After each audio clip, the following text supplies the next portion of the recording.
And we are going to get right to our next guest. He really needs no introduction. Everybody knows him, but I'm going to introduce him anyway. He is, I think it's fair to say, arguably America's most popular sports media figure. No doubt. And he is a great friend of both mine and Rob's. Rob's known him for 30 years. I've known him for close to 30 years. I said yesterday, when you are a friend of his, you got a real friend. He is loyal. He's a great brother. He's just coming out with a new book, Straight Shooter, a memoir of second chances and first takes. We welcome in our man, Stephen A. Smith. And Steve, before you start, I got to tell you, the last 3 days, Rob Parker has been as giddy as a schoolgirl. That's right. Knowing you were coming up on this show, Rob or Steve. So we welcome you, brother. How are you? My brothers, what's going on, y'all? How y'all doing, man? How's everything? We are great, man. We are great. And let me say this, Steve. The reason that I've been giddy since we decided, okay, this is going to happen, and we don't, normally people from other networks don't come on, but This was a big deal for us, and you've been one of our biggest supporters. We said it on the air, Chris, that you text us every so often. We know you're listening. You enjoy the show, and so for you to, show us that love, listening to The Odd Couple on Fox Sports Radio means something to us because we are friends. Well, I will tell you this. I mean, first of all, we know we know that I work for ESPN and all that stuff. You guys have a fantastic show. I'm so proud of both of y'all. We all three of us go back. I go back over 30 years with Rob. I go back about 28 years with Broussard. I love y'all both like brothers. Y'all have both been to my home. We've hung out together. We've laughed together. We've cried together. We've had a lot going on throughout the years. I'm so incredibly proud of both of y'all and the job that y'all do every day. I'm incredibly proud of the career that y'all have. And even though y'all are at a different network, by the way, a network that I used to work for. No, you used to have a morning show, right, on Fox Sports Radio. Show right here on this channel. And I know a lot of great people that are over there that have been there throughout the years. But it don't get no better than y'all when it comes to being people, when it comes to what y'all doing for Fox, when it comes to our friendship and our brotherhood. And with all of this stuff with my book coming out, I made sure everybody was clear. You usually don't go to the competing network or whatever. Right. There will be one exception.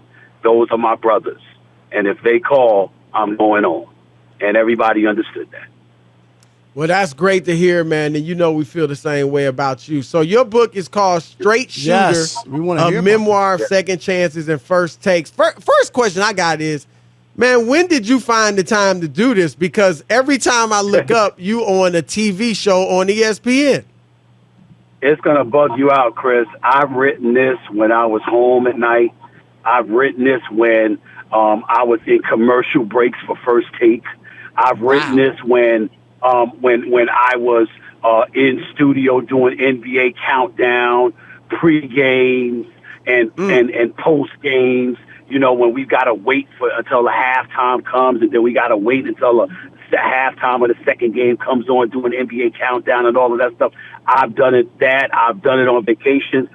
Rob, I was in Mastro's in Beverly Hills a few months ago when I had to meet a deadline. Right. I was literally in Mastro's eating dinner and writing the last chapter of my book. Every chance, I just squeezed it in wherever I could. I didn't miss deadlines. And more importantly, guys, all three of us are we're writers by trade. I wrote for the Philadelphia Inquirer. Chris has written for the Times and in Cleveland and Akron. He's written everywhere, plus ESPN.com. Rob Parker, you've been in Cincinnati, Detroit, New York Newsday, all over the place. I could not allow someone else to write this. Right. I hear you. Knowing I'm on TV every day, and I wrote for the Philadelphia Inquirer for 17 years. America knows my voice. The sports world knows my voice. And if somebody else had written it, y'all would have known it instantly. I couldn't let that happen. So I had to do it myself, and that's what I did in about 5 months. Wow. I started last, Chris, I started last November and I finished it by April. That's amazing. Now That let me. is amazing.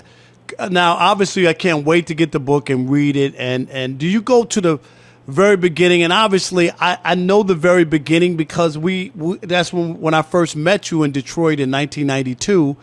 And I remember, like, people think they see you and how successful you are, and they think it happens overnight.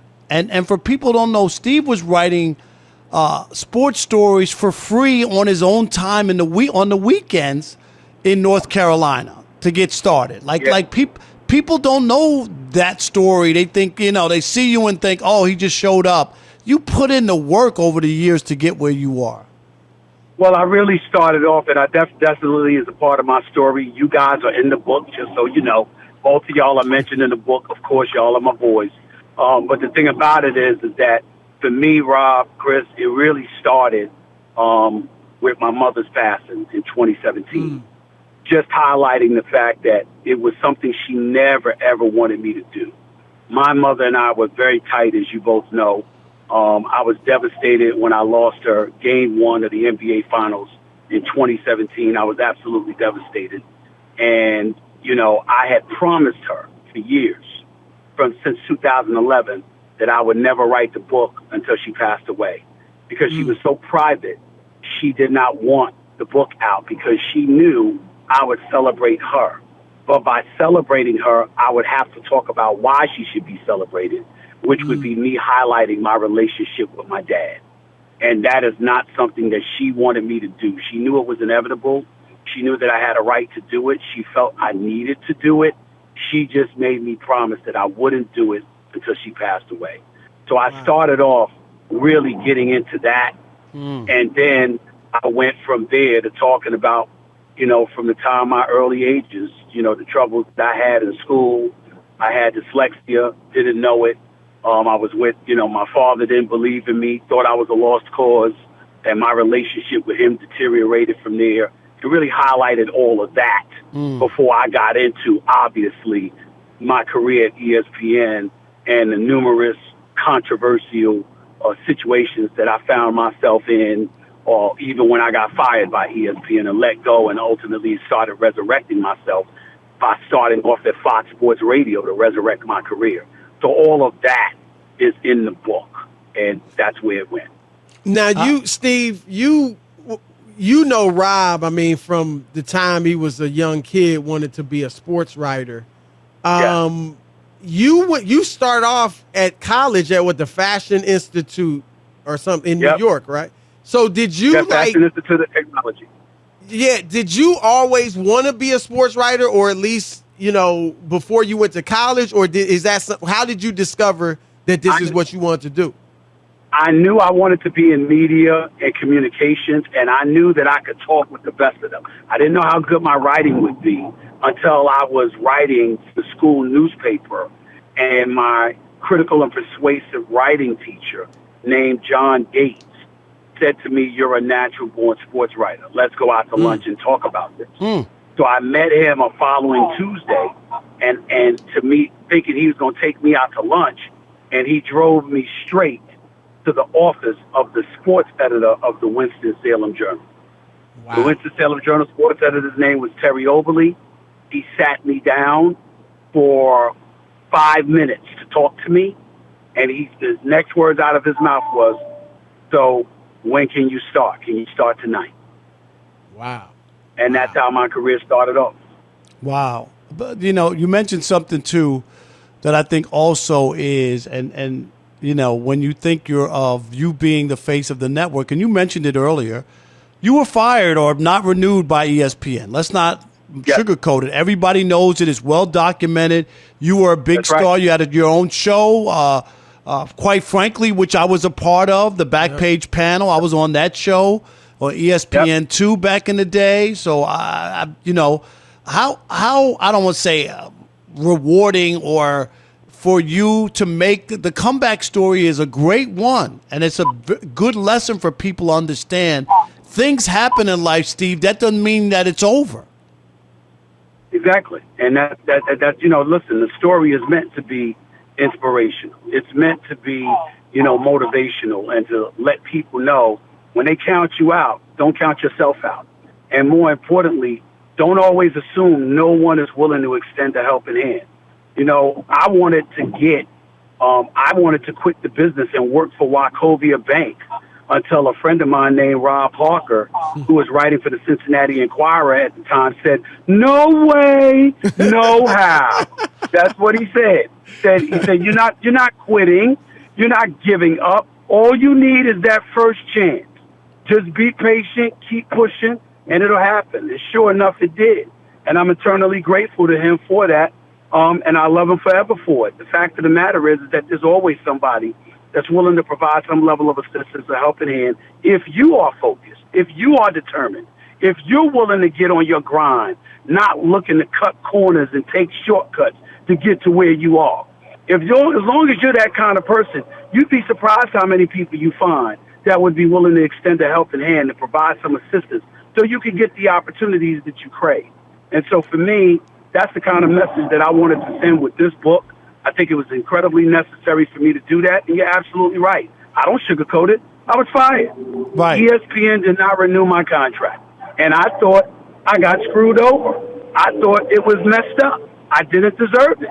And to this very day, I never believed I deserved to wake up one day after having 4 jobs and to have none. But in the same breath, you know what? When you're in a position of power, it's not just about your performance, and it's not just about your hard work. It's about your attitude. It's about how you come across. It's about how you treat other people, particularly superior officers that you work under. All of those things potentially play a role, and you got to know how to be a team player. And those are things that I had to learn along the way to be better at in order to help resurrect my career and to be in the position that I'm in right now. Chris, that story he tells about Cincinnati, this is pre-cell phones. Steve calls me at my house, and we're on the house phones. And Steve, you remember I told you to rip up that application of Wachovia Bank over the phone, Chris. I wanted to hear him rip it up. And so my question to you is, we're going to read the book, but how are Chris and I both in the book? Did you rip Chris in the book? That's Rob, what I want to know. No. He's dying to hear this. Yes. Primarily acknowledgement. Just letting the world know that I love y'all, and that I value y'all. You know, we're not colleagues, and we're not just friends. We're brothers. We've been this way for years. We know things about each other that nobody knows about us. We talk to each other all the time. We encourage each other. We support each other. We lift people up. We lift each other up, and we watch each other's back. And so, you know, for me, it was just a way of letting the world know these are my brothers. You know, I don't give a damn where they are, where they work, who they work for. You know, I was their friend long before that happened, and I'm going to be their brother long after it's all gone. That's just the way it's going to be. Well, there's Stephen A. Smith, man. Look, people brother, can get the book everywhere. Yes. Yeah, where can the book everywhere? It's on Amazon. It's in Barnes and Nobles. It'll be at Target, Walmart, whatever. I just did a book signing in Ridgewood, New Jersey, and all the books were sold. I did a book signing. Great. Every single book they had in the store sold. The day is not even completed yet. It hasn't been on shelves for 24 hours. And I'm already number 4 on the Amazon bestseller list. So awesome. It's thriving. It's going well. And, you know, but my goal is to be a New York Times bestseller. It's the one thing on my in my career. I never wrote a book before. This is my first. But if I'm going to do it, I'm trying to do it right. And so that's what I'm trying to accomplish. And I hope I pull it off. Amen, awesome. brother. Amen. Yes. It's called So Straight proud of Shooter, a memoir of second chances and first takes by Stephen A. Smith. Man, great job, brother. I can't wait to read the book. I know it's going to be incredible. And keep up the great work, man, for real. We're proud of you, no doubt about it. We Absolutely. love you, Steve, man, for real. Keep doing your thing. Appreciate y'all. Love y'all, man. Thanks so much. I'll talk to y'all later.